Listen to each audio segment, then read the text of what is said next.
economy was doing well. But by the end of however, the U.S. and the world were in a depression. The economy was not functioning. In the 1920s, production had risen. People were working hard to improve their lives. Unfortunately, industrial factors were part of the problem. The U.S. had become too productively industrialized. High tariffs meant that foreign countries were not buying U.S. goods. Low wages meant Americans could not buy the goods either. Many jobs were lost as new machinery was developed. The tremendous speculation in the stock market led to the downfall. Many people were buying stocks which raised prices. Eventually, the buyers lost confidence in the stock market and began to sell as fast as they had bought. On Black Tuesday, October 29, 1929, the stock market crashed and upset the whole economy.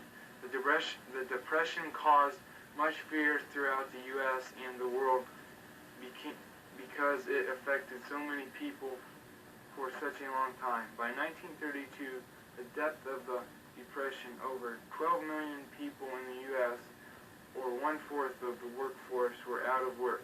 Many businesses had failed, factories were shut down, and those who were working had their wages decreased. The panic was made worse by the 5,000 banks which failed. People began to worry that the depression would never end. In fact, it lasted 10 years until 1939.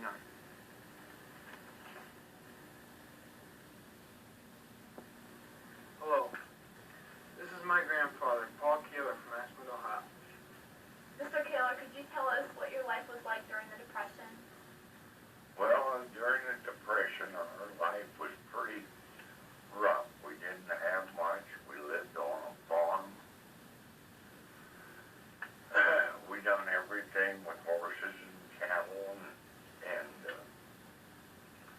I can remember my father telling me that he got 3 cents a pound for hogs and 30 cents a bushel for wheat.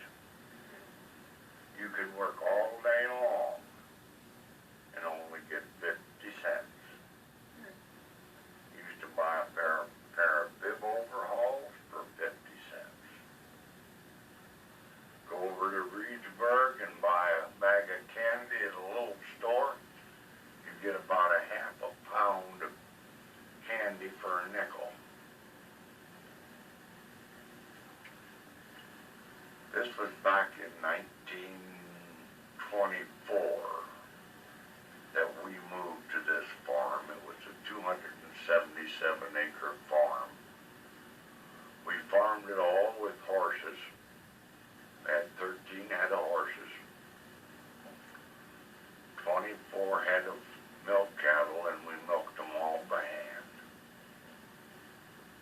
We lived on this farm, which is now on the Wayne-Nicholm County line, for 16 years before moving here in Ashland, outside of Ashland on 60. Prior to that time, I was born and raised on the Loudonville Road from Loudonville to Nashville, which was a Herbert Howden-Shield farm at that time. Today it's Howden-Shield Insurance Agency. My dad was originally from Loudonville. He lived down in the valley. I believe it, if my mind serves me, it was Drake's Valley. My mother was from Decatur, Indiana. And my father went out there to Decatur to work, and he met my mother, and they got married, and they moved on to Wisconsin. They lived out in the wilderness, which was only, their closest neighbor was 8 miles. They ate a lot of fat meat, according to what Dad told me.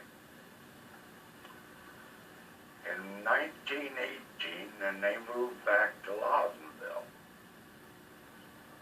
down close to where the Kaylor Ridge Cemetery is. Then they moved up after they went to the Haudenschild farm. They moved up to the Bell farm after they moved to the Haudenschild place. They lived there for about a year and a half or so. And like I say, lived there for 16 years, and then we came on back to Ashland. During the Depression, you lived in Loudonville, right? No, I I lived at the Bell farm on the Wayne-Nashville County line. And you were how old? I was 11 years old. Now, did you work on the farm at... We worked on the farm in the morning before we go to school. We helped do the chores. We work in the evening. When school got left out for the year, most of us went around in our bare feet and bib overalls. We had a neighbor there by the name of Ralph Spade, Ralph and Mary. And we would walk, their children and us, there was 5 of them and 2 of us, would walk a mile and a half to the Yankeetown School, which is located close to Funk. Winter or summer, we walked down there. We carried our own lunch. We had no rides. Even in bad weather, we walked, even if we had to walk through snowbanks. We don't have it like the children today does. Because if they get a little bit of snow on the roads, they close the school. In those days, they didn't close the school. You went to school. And if you didn't show up at school, you was marked for that, for not being, you was marked for being absent.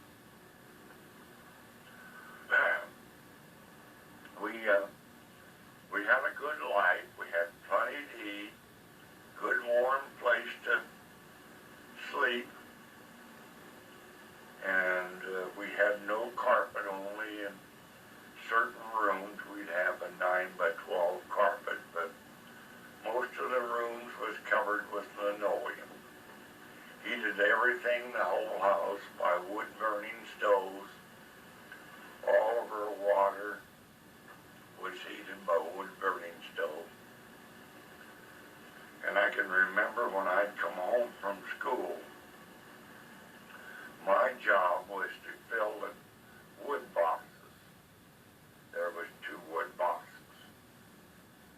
And I had to fill them after I changed clothes from working or being at school.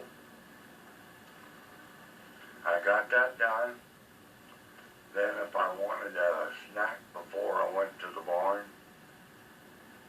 why, my mother would give me something to eat. We had about 60 head of hogs, 60 to 70 head of hogs. And the whole property was fed with spring water. We didn't have any refrigerator because there was no electricity. And we'd cool or keep our milk that we drank in this one spring trough. And it would just keep it as good or better than a refrigerator does today. We had a lot of good neighbors, and we'd like to go visit the neighbors once in a while. We always walked. We didn't have no other way to go.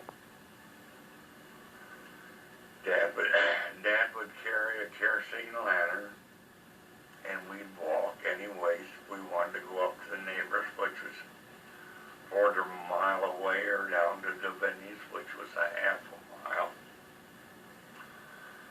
We walked all those places. We helped them thrash.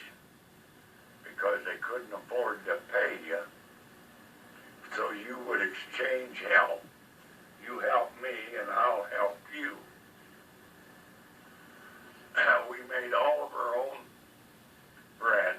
Mother didn't buy any bread. She made it all her own. Made her own butter. Had buttermilk, cottage cheese. We did all of our own butchering. And the only time that I got out of school for the year, other than Christmas and Thanksgiving, was the day we butchered. And my dad would let me stay home. I was up at 4 o'clock in the morning. My job was to keep the fires going on the kettles to heat the water.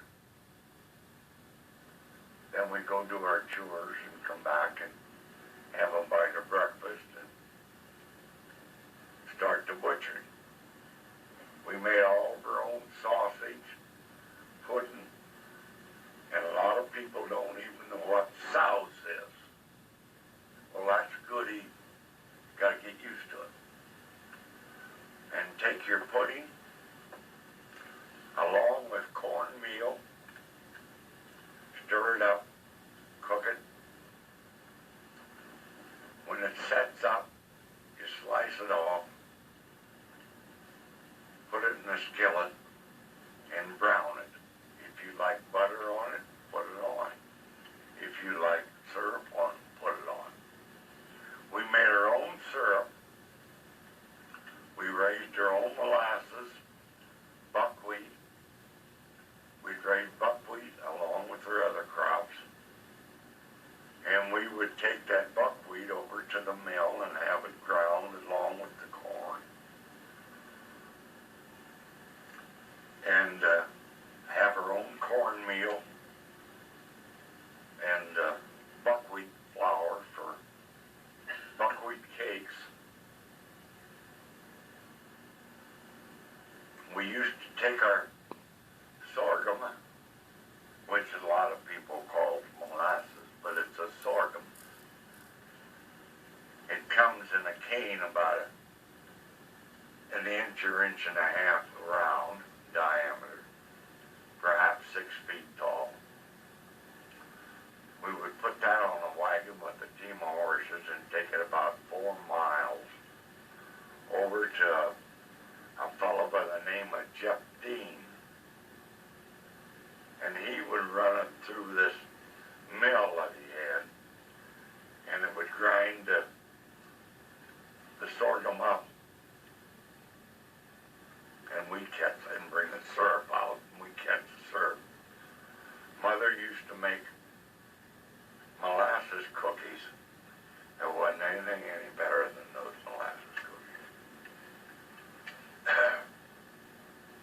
We did about everything that you could think of on the farm. We used to come to Ashland, if we were lucky, back in, I would guess, just before the Depression, but we were hard up. Dad bought a Model T Ford touring car, and we'd come to Ashland maybe once a week on a Saturday. And I liked to go to the movies because I had nothing else to look at during the week. And you could go down to the movies here in town, and if you had a dime, you could get in and watch the movies. It was not a talking movie. They had the names and the stuff written on the bottom of the screen. You'd have to read it. If you didn't have a dime, you'd tell John Bass that run the Ohio Theater that you didn't have a dime, you only had a nickel. He'd say, go on in. That was the only recreation that we had during the week. Mr. Kaylor, how has the Depression affected you today, to your present day life? Well, it makes you look at life a lot better today than you would have if you hadn't went through the Depression. you can appreciate what little you got. You don't need as much money because you learn that you can live with less money. And you don't need to have all the luxuries, because all we had in those days was a Victrola, and you put a record on it and cranked it up. That was the music that you had. But I think that more people today, and all the talk, the more people that went through the Depression and lived before the Depression, to let you know what they went through. I know there wasn't much money. It was hardly any money. And if Dad said, well, I'll give you a nickel or a dime, be thankful that you got that, because there's no use to ask for any more, because there was no more money. It's not like today. You give somebody $5 and they want to know whether they can't have 10. You'll learn, if you ever go through a depression, that you'll can your own stuff, and you'll learn to get along with the barest things you can get along with. You don't need anything fancy. You'll live just as long